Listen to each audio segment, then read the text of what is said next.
Only lobster naman tayo mga guys. Huwag nyo na munang isipin kung saan ito. Tingnan nyo na muna kung ano-ano ang mga lobster na makakain nyo rito.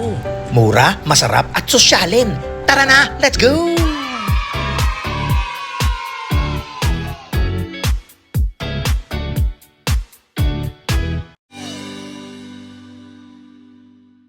Hi guys! Welcome back to my channel. Eto na naman si Mang Kulitan at this time nandito tayo sa Fresh, sa may Soler.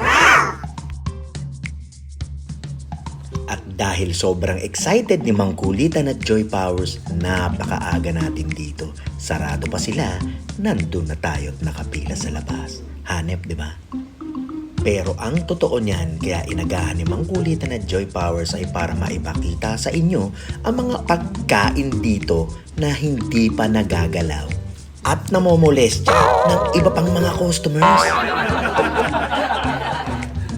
Kaya without further ado, andito na tayo at ipakikita na sa inyo ang mga malulupit na lobsters. Tiyanan! Hanep yan guys, 4 na iba't ibang klase na pagkakaluto ng mga lobsters. Tapos, pwede ka pang kumuha ng mga claw. Iba pa yun. Kasi diba yung iba mahilig sa sipit laang? O ayan, mabulunan ka sa sipit nga lang. Basta ako, dito ako sa lobsters kasi napakasasarap talaga at ito lang ang ipinunta ni Mang Kulitan dito. Malay ko kung anong gusto ni Joy Powers at ni Don Pakundo, diba? Bahala sila, basta ako, lobster is life. Mamaya guys, magkakaalaman tayo kung nakailang lobsters ako, nakailang lobster sila at bahala na sila sa buhay nila. Galit-galit muna.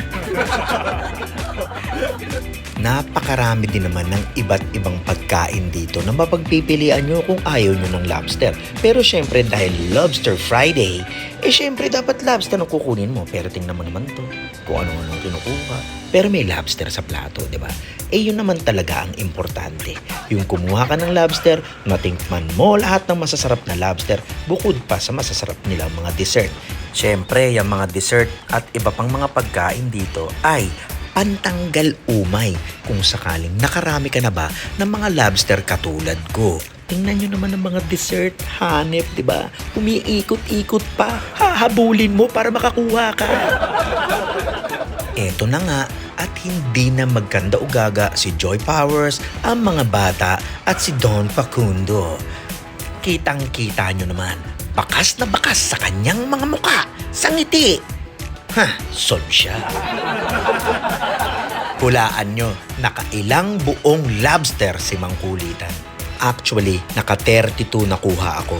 32 divided by 2 equals 16 buong piraso ng lobster. So ano pang hinihintay nyo?